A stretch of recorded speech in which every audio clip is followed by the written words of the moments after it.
അപ്പോൾ ഗൈസ്, ഇന്ന് ചെറിയൊരു ഇൻഫോർമേറ്റീവ് വീഡിയോ ആണ്. എന്തായാലും ഇൻട്രോ ഒന്നും കൂടുതൽ പറഞ്ഞ് നിങ്ങളെ ബോറടിപ്പിക്കുന്നില്ല. നേരെ വീഡിയോയിലേക്ക് കിടക്കാം. നമ്മളിപ്പോൾ ഒരു 75-ലാണ് ക്രൂസ് ചെയ്തുകൊണ്ടിരിക്കുന്നത്. അപ്പോൾ നമുക്ക് ആവറേജ് മൈലേജ് കാണിക്കുന്നത് 46 to 51 ആണ്. ഇത് റിയൽ ടൈം മൈലേജ് ആണ്. നമ്മൾ ക്രൂസ് ചെയ്യുന്ന സമയത്ത് ഇത് 70 മൈലേജ് ആവറേജ് 70 വരെ പോകും. നമ്മൾ എപ്പോഴൊക്കെയാണോ ത്രോട്ടിൽ പുൾ ചെയ്യുന്നത് ആ സമയത്ത് നമ്മുടെ മൈലേജ് കുറയും. അപ്പോൾ ഏത് വണ്ടിയാണെങ്കിലും ക്രൂസ് ചെയ്യുന്ന സമയത്ത് മാക്സിമം മൈലേജ് കിട്ടും. മൈലേജ് എപ്പോഴും വെഹിക്കിൾ ടു വെഹിക്കിൾ വേരി ചെയ്യുന്നുള്ളത് ശരിയാണ്. ബാക്കിയൊക്കെ നമ്മുടെ റൈഡിങ് പോലെ ഉണ്ടാവും. എപ്പോഴും വണ്ടി പുള്ള് ചെയ്ത് ഓടിക്കുന്നുണ്ടെങ്കിൽ നിങ്ങൾക്ക് കിട്ടില്ല.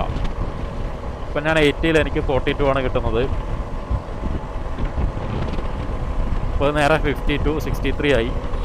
എപ്പോഴൊക്കെയാണോ ഇനി ഞാൻ ഈ സ്പീഡിൽ നിന്ന് ഒന്ന് പുഷ് ചെയ്യുന്നത് അപ്പം മൈലേജ് നേരെ 29ലേക്ക് ഡ്രോപ്പ് ചെയ്തു. സോ ആ ക്രൂസിങ് മെൻറ്റാലിറ്റിയിൽ എപ്പോഴും സ്പീഡ് മെയിൻറ്റെയിൻ ചെയ്ത് കഴിഞ്ഞാൽ നമുക്ക് മാക്സിമം ഫ്യൂൽ എഫിഷ്യൻസിയും കിട്ടും. അതുപോലെ തന്നെ നമ്മുടെ റൈഡ് എൻജോയ് ചെയ്യാനും പറ്റും. മൈലേജ് ലാഭിക്കാനുള്ള വേറൊരു കാര്യം എന്താണെന്ന് വെച്ചാൽ, നമ്മൾ ഇറങ്ങുന്ന സമയത്ത് പരമാവധി ഗിയറിലിട്ടിട്ട് തന്നെ ഇറങ്ങാൻ നോക്കുക എന്നുള്ളതാണ്. കാരണം പഴയ കാർബറേറ്റർ വണ്ടികളൊക്കെ ഉപയോഗിച്ചവരാണെങ്കിൽ അവരാണ് ഏറ്റവും കൂടുതൽ ഫ്യൂൽ ഇഞ്ചക്ഷൻ വണ്ടികൾ കൊണ്ടും ഇറക്കമൊക്കെ ന്യൂട്രലിട്ട് ഇറങ്ങുന്നത് കാണാറ്.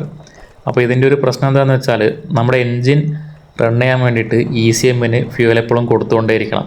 അപ്പം സാധാരണ നമ്മൾ ത്രോട്ടിൽ കൊടുക്കുന്ന അത്ര തന്നെ ഫ്യൂല് നമ്മൾ ഇറങ്ങുമ്പം, അതായത് ന്യൂട്രൽ ഇറങ്ങുന്ന സമയത്ത് ഉപയോഗപ്പെടുന്നുണ്ട്.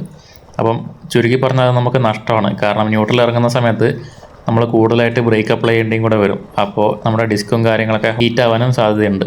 അപ്പോൾ ഇതിനൊരു പ്രതിവിധി എന്താണെന്ന് വെച്ചാൽ, നമ്മുടെ ഫ്യൂൽ ഇഞ്ചക്ഷൻ വണ്ടികളാണെങ്കിൽ സാധാരണ പോലെ തന്നെ നമുക്ക് ഗിയറിലിട്ട് തന്നെ ഇറങ്ങാം. കാരണം അങ്ങനെ ഇറങ്ങുമ്പോൾ എൻജിൻ റൺ ചെയ്യാൻ വേണ്ടിയിട്ട് ഫ്യൂലിൻ്റെ ആവശ്യമില്ല. അങ്ങനെ വരുന്ന സമയത്ത് നമ്മുടെ ECM ഫ്യൂൽ ഓട്ടോമാറ്റിക്കായി കട്ട് ഓഫ് ആക്കും. അങ്ങനെ കട്ട് ഓഫ് ആകുന്ന സമയത്ത് എൻജിൻ ഓഫാക്കി ഇറങ്ങുന്ന അതേ ബെനിഫിറ്റും അതിൻ്റെ കൂടെ തന്നെ എൻജിൻ ബ്രേക്കിങ്ങും നമുക്ക് കിട്ടും. ഇങ്ങനെ ചെയ്യുമ്പോൾ നമുക്ക് ഒരുപാട് പെട്രോൾ ലാഭിക്കാനും പറ്റും. അതുപോലെ തന്നെ നമ്മുടെ ബ്രേക്ക് പാഡിൻ്റെ ലൈഫും നമ്മുടെ ലൈഫും സേവ് ചെയ്യാൻ പറ്റും.